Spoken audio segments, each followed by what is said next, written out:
Cobb TV. Watch your life make sense.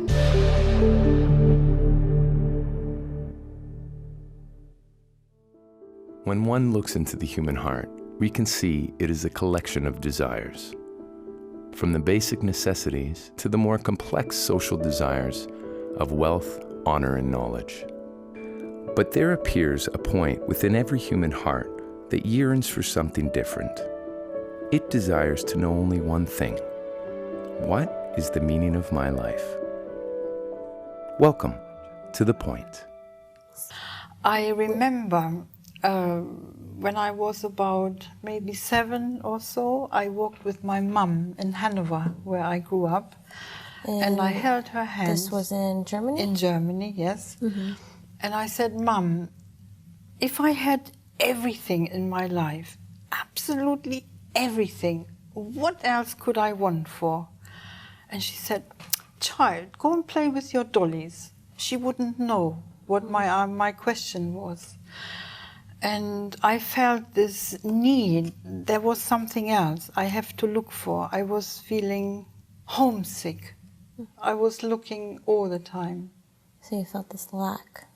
I felt a lack, but what was also very disconcerting for me, and it was sometimes frightening, that I would go to school, I would go to university and think, what are we doing here? I don't understand a thing. I was totally unclear, and I didn't understand why all these obstacles around me were like wars or hungers or the things my parents went through in the war. They were horrible. They were really, I don't even want to talk about it. They lived through World War II. Yeah, and World War I. They experienced all of that. Yes. Oh. And, you know, my father was the captain of the first Zeppelin in the First World War. That was my father. Wow. He started off with the hot air balloons.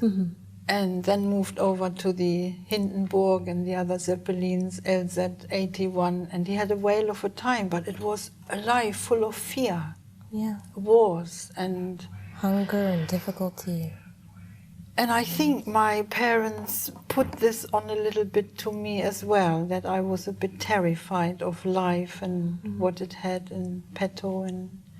But I thought, it doesn't have to be like this. Why are people like this? Why are we like this? Yeah. I've asked this forever, forever. In my head was always the thought, this is a waste of time. Right. Already as a child. But I felt very like, where am I going? What do I want to do? That's a very odd sensation to have when you're terrible. So young. Terrible. It was frightening, really frightening. And I remember walking along the streets, also in Milano, where I emigrated to, and I thought, I have to do the secretarial job now. At what purpose? For what purpose? So you moved around a lot throughout your life. I moved around a lot. And you traveled and you traveled. I lived in countries, yes. I learned their languages. Very exciting, very beautiful, very... Essentially a dream life, actually. A dream life, yes. So what have you brought with you today, Bracha? I brought you a garnet from Alaska, and this piece of rock I cut out myself of the Alaskan rocks.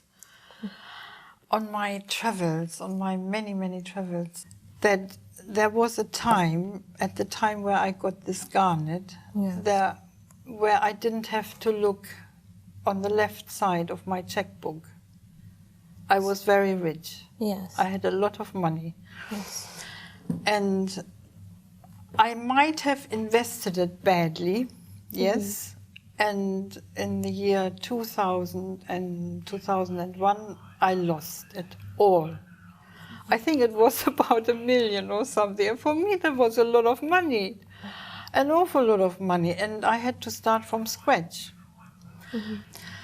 And I said to my friend, I have to get my money back. She said, oh, you have to go and come with me and start studying Kabbalah. I thought, oh, really? She said, yeah, because if you do that, you get your money back. And I started investigating. I went to somewhere and I thought, it doesn't feel quite right, but it's a new way of thinking. Okay. But it wasn't quite what I expected at all. And I didn't get my money back. Rather, I had to pay a lot of money. And I thought, it's not right. So I typed into the Google a word which I couldn't understand. And up came a German website by a German. And he said, who are you? And I said, I'm Bracha from London. And I studied it. He said, oh, yes.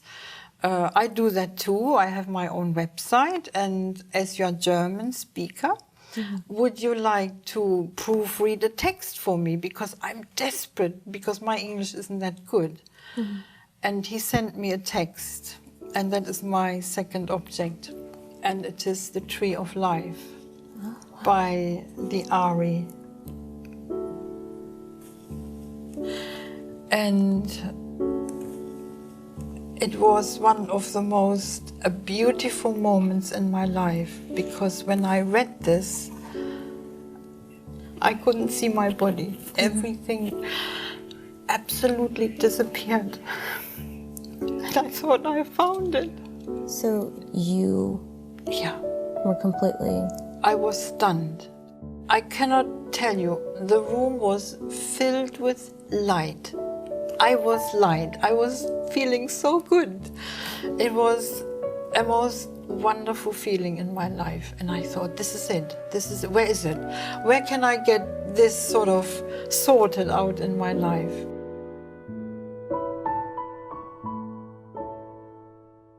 My third object was that this guy in Germany sent me this book by Rav Laitman, Kabbalah for Beginners.